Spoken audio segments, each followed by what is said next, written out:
from about 15 years on up, a great deal of my thoughts were basically unshareable.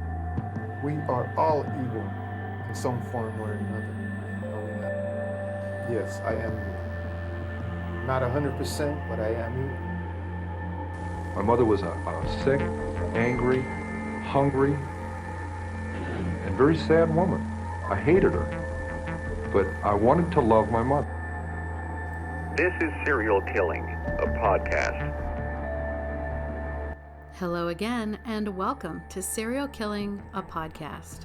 This is Alyssa Carroll, and I am your host and the creator of @serial_killing on Instagram, where we go through the life stories of serial killers to see if we might catch a glimpse of why they displayed their famous, vile, and disturbing behaviors.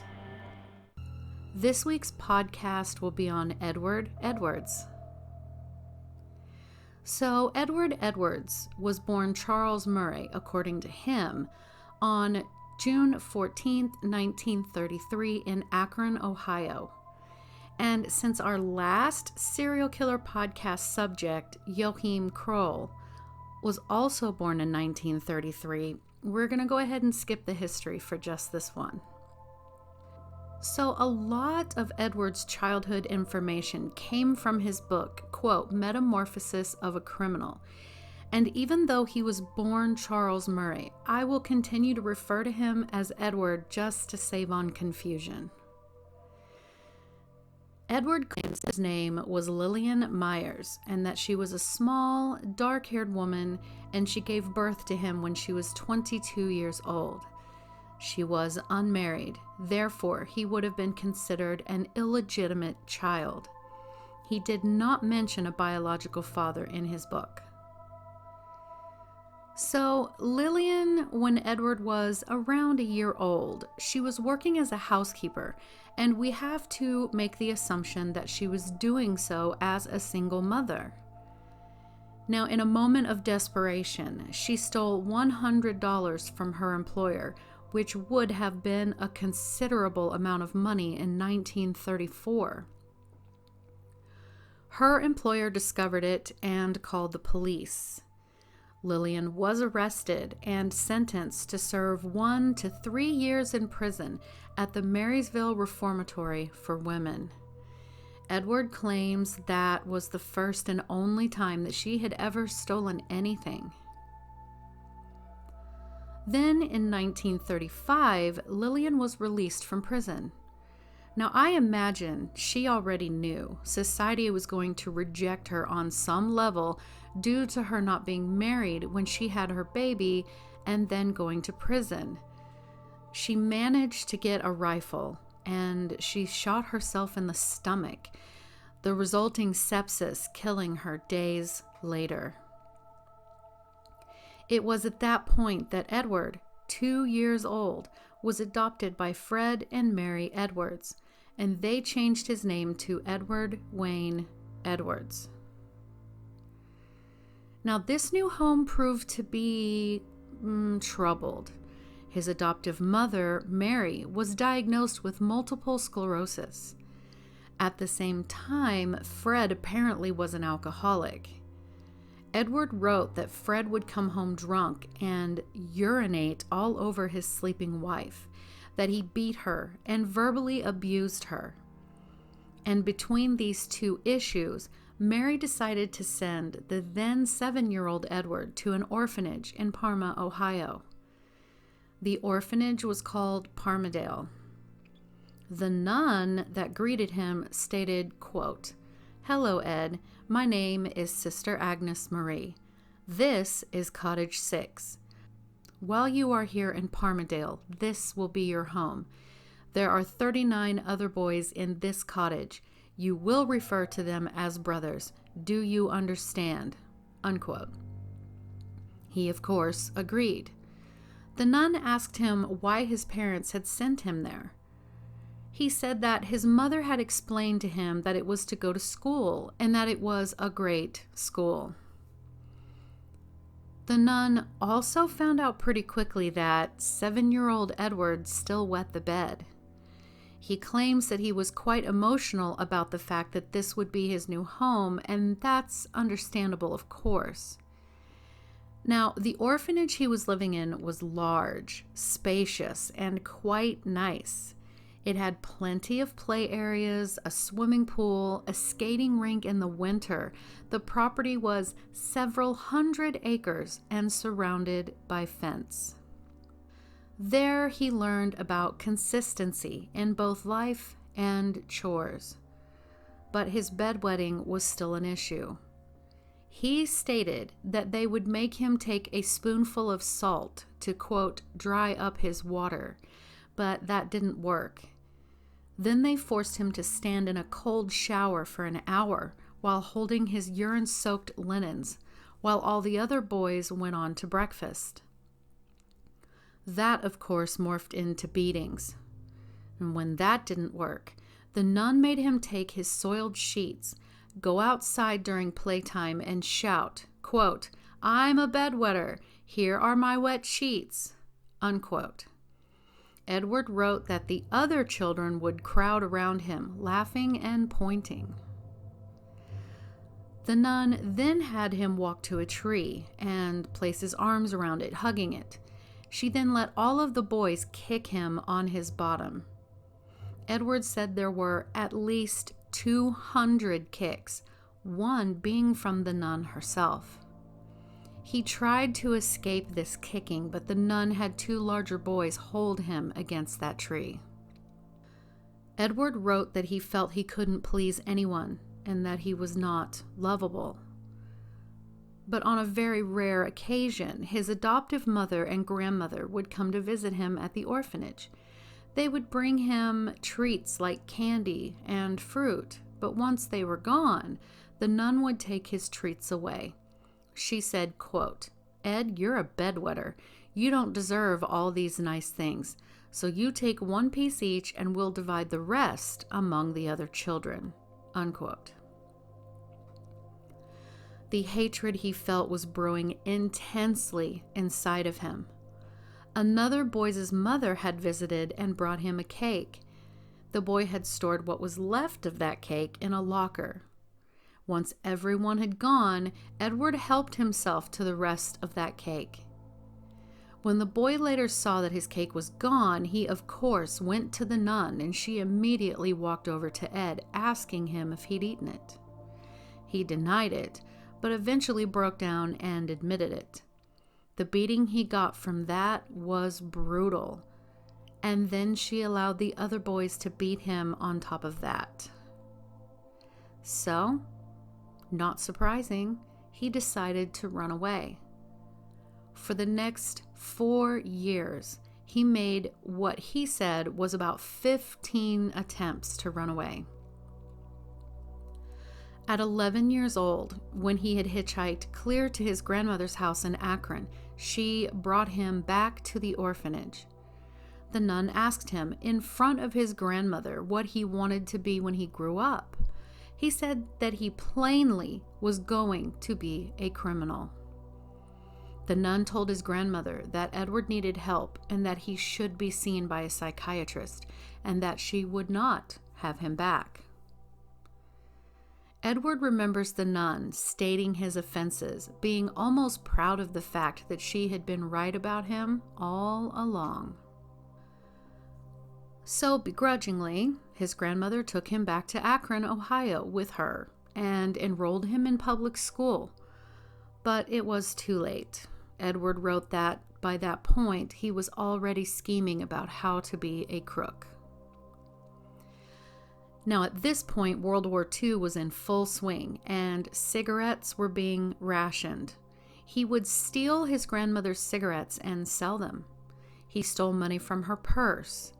His grandmother gave him money to ride the bus to school, but he would instead hitchhike and then use that money for candy. He openly admitted to stealing a bicycle to get back home from school, but he would leave it somewhere away from the house. He also decided to go door to door asking his neighbors for money, saying that he was, collecting it for various causes, thus stealing, and he was getting very good at lying to people. He was stopped by the police several times during his childhood for stealing bikes and whatnot, and it never deterred him. He earned the reputation of being the toughest kid in the neighborhood, and he says that he loved that. He began physically fighting anyone he could that provoked him.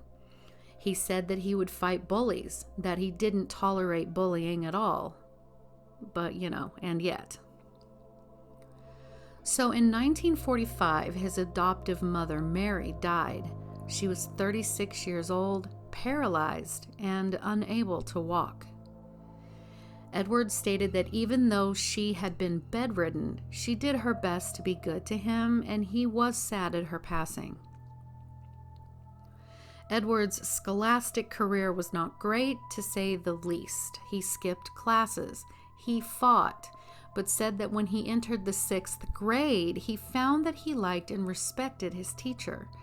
She was encouraging and patient, and he wanted to impress her. He finally earned very high grades. He began playing sports, and after school, he would go to the playgrounds on the churches to play various sports. So, it would appear that he had turned over a new leaf and had found some level of peace in his life, until some other boys vandalized one of the churches. Edward, of course, was blamed, and no one would believe him, not even his own peers, not family. He was expelled from the school that the church belonged to. After, he was able to get a work permit, and he began working at a bowling alley, working 9 a.m.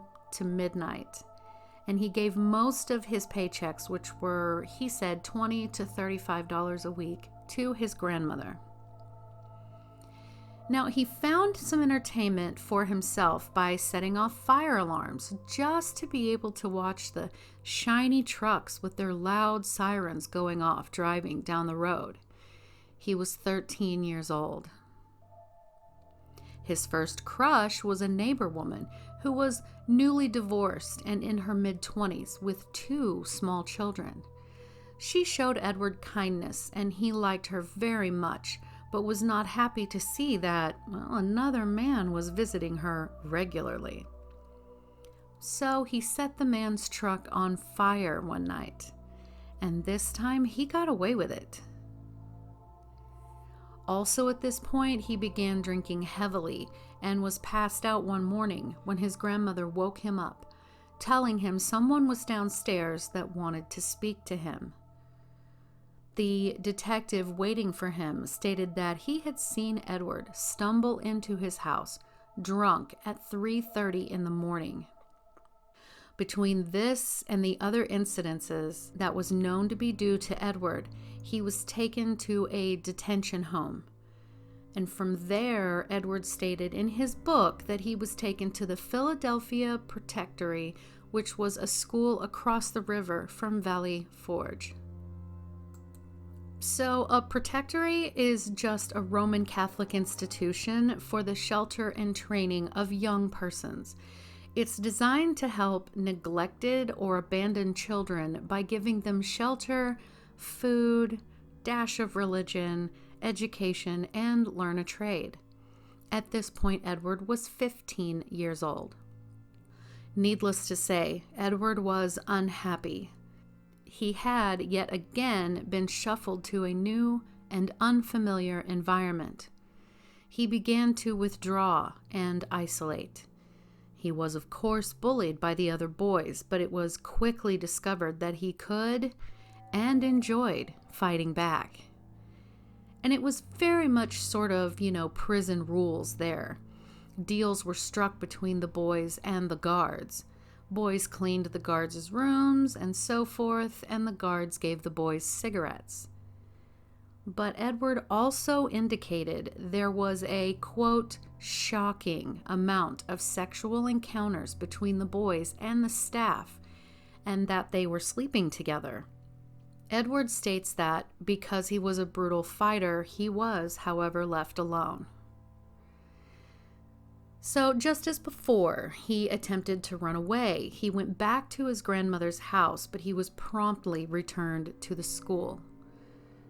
He did receive an education along with how to hotwire a car and pick locks. At 16 years old, he ran away again and was doing petty crimes. And as he had his awakening, he began having sex. He realized that he absolutely must be dominant over a girl. And it was easy for him to get girls because he was a pretty handsome young man. And if a girl happened to lose interest in him, he would become furious. But then, once he was of age, he joined the U.S. Marines. And so, that was Edward's childhood. Since most all of this was his own account, we have plenty to go on, but we must assume that he was telling the truth about all of it. So as we know, he was born to an unwed mother in 1933. We also know his family was religious. So having sex before marriage would have been a horrible sin, and she would have been shamed, treated like trash because of it.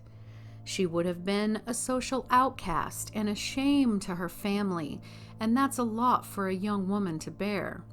But with Edward at a year old, she was working as a housekeeper and she still had her son, or so it would appear, and that she was doing the responsible thing and trying to take care of her child. But as anyone can imagine, she was having a difficult time financially, and she stole money from her employer, which landed her in jail for a year. Once out, she now had to contend with the stigma of being a, quote, sinner, a mother with no husband, and now a criminal. It proved too much, and she killed herself. Edward claimed that he witnessed it, but he would have been about 2 years old, so I'm not entirely sure if that's true or not. He was then adopted by a couple whom he said were actually his mother's family, but that situation wasn't good either. His adoptive father was an abusive alcoholic, and his adoptive mother had a very serious health concern. At 7, he was sent to an orphanage where it was quickly discovered that he was, of course, still wetting the bed. The abuse and humiliation from what that nun put him through was terrible. She treated him as though he could control it, when medically we know he could not. This incontinence is involuntary and can be caused from just simply having a small bladder, or the nerves that control the bladder were slow to mature enough to wake him up. It could be a hormone imbalance, sleep apnea, diabetes, chronic constipation. There are several reasons why it could have been happening. But making Edward hug a tree as the nun herself and all of these boys kicked him in the bottom is straight up abuse. Do a Google search on, quote, abuse in orphanages, and you will be amazed at the sheer number of articles about how children were physically and sexually abused at the hands of the people who were supposed to be protecting them. And considering he was living in a Catholic orphanage, the mind knows. We know. Edward ran away several times, indicating that he wanted to become a career criminal, and said he liked the attention he got from committing petty crimes. Being rehomed from the orphanage to living with his grandmother, who was completely overwhelmed with him, to a reform school, he never really had any roots. And, we've gone over that before, but moving repeatedly in childhood is associated with poorer quality of life years later. The children's performance at school drops, and they tend to have more behavioral problems, and it would seem obvious that they had fewer quality social relationships as adults. Edward was bullied and had to learn how to fight early. There was a lot of inappropriate sexual activity going on around him that he was exposed to. He also learned from the other boys who were there for bad behavior how to perfect certain criminal activities. So by the time he was grown and old enough to join the Marines, we see a polished criminal who survived abuse in many forms, never feeling a true bond and love with a caregiver. I just can't imagine that this is a recipe for a rewarding and happy life. So let's get back into his story. Edward did indeed join the Marines in 1950 and indicated he was quite excited to do so. He was 17 years old. World War II was over. He stated he absolutely loved boot camp, and after completing it, he was told he could go home and visit his family. He also found out that he would not be shipped off for the Korean War because he was 17, and he went on and on about how this disappointed him immensely. So after that, he went AWOL, meaning he snuck off without permission. He met up with a girl named Mary. He stopped at an Army surplus store. He sewed ribbons onto his uniform to make him appear as though he had worked through the ranks, and he liked the respect that he got from people while wearing it. People paid for his dinners and invited him to their homes, and he just loved it. And needless to say, he was dishonorably discharged from the Marines. It was at this point that he began to drift around from state to state doing odd jobs. Now, this is something he would do for the rest of his life. But he was arrested in Jacksonville, Florida for a stolen vehicle and given a 5-year suspended sentence.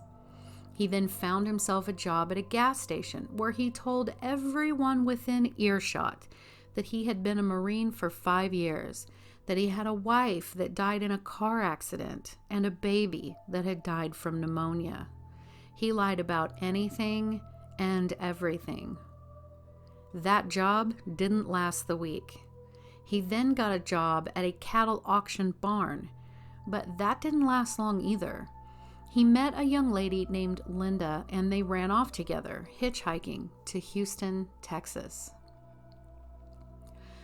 Now, at some point while they were there, Edward got sick from some spoiled food, and he was taken to a military hospital, also due to his lying, only this time a psychiatrist came to visit him in his room.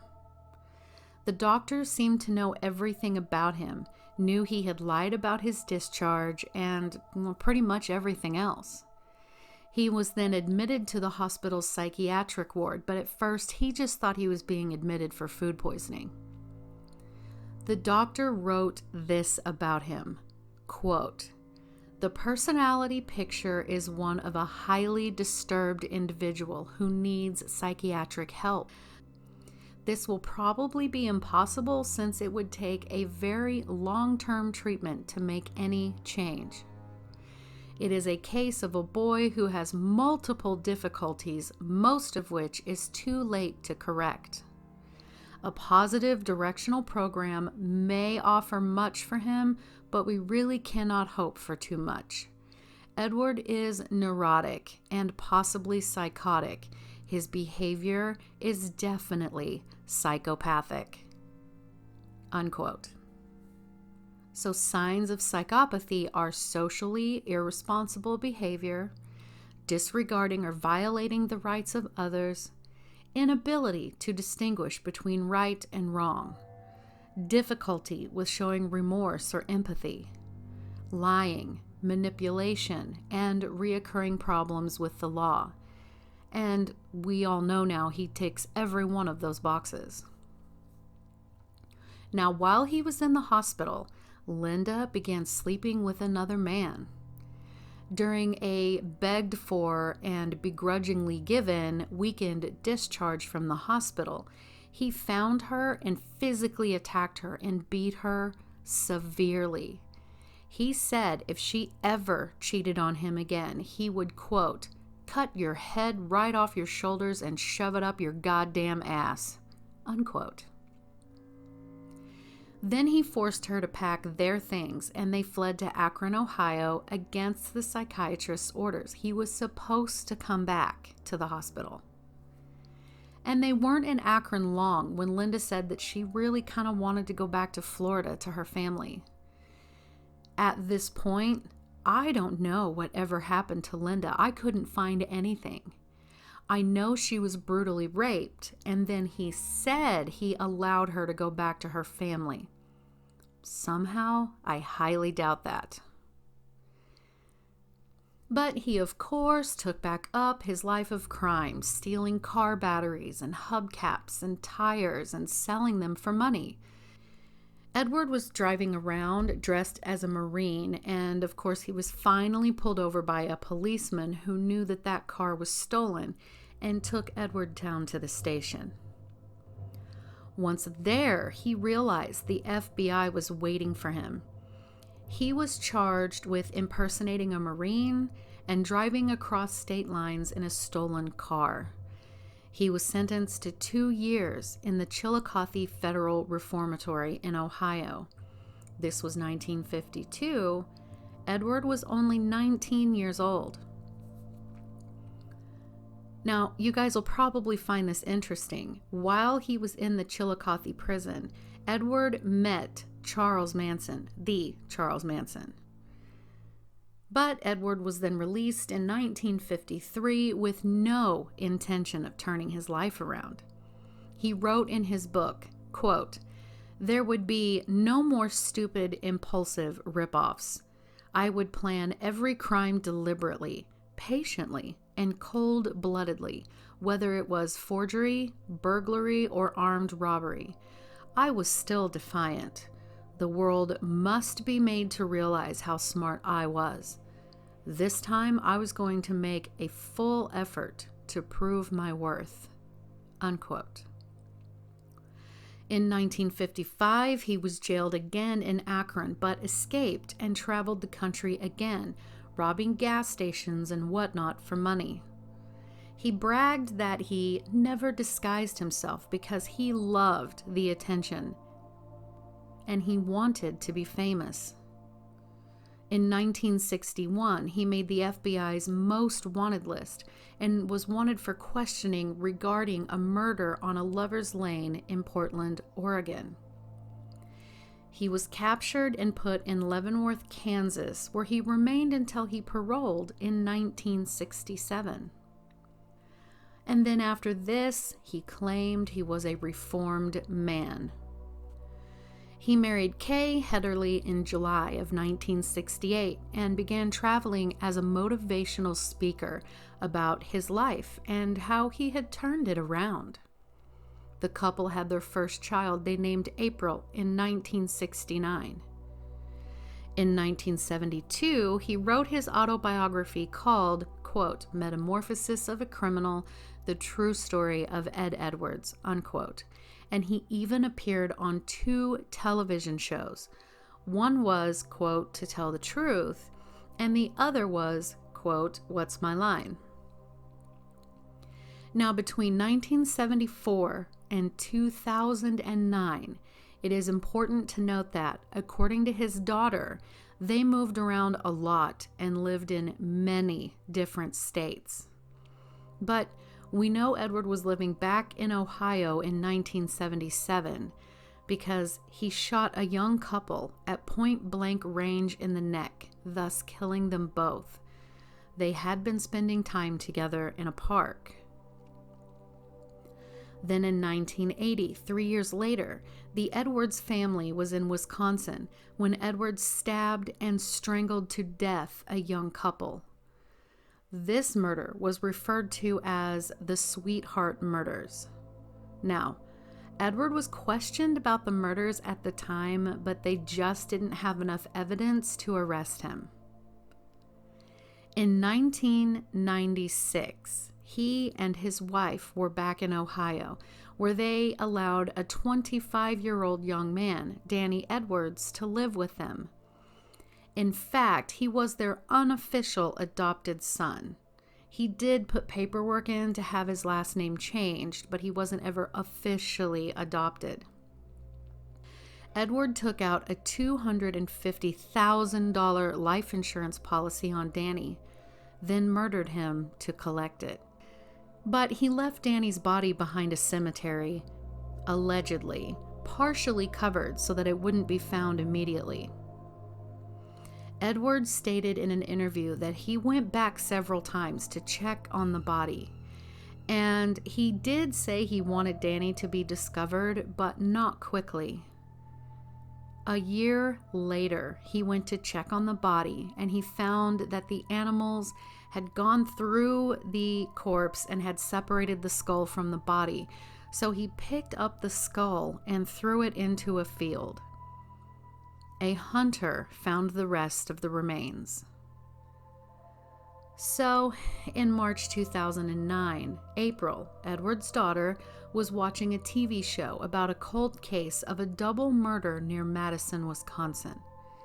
She contacted the police and told them that she believed her father was responsible for the murders.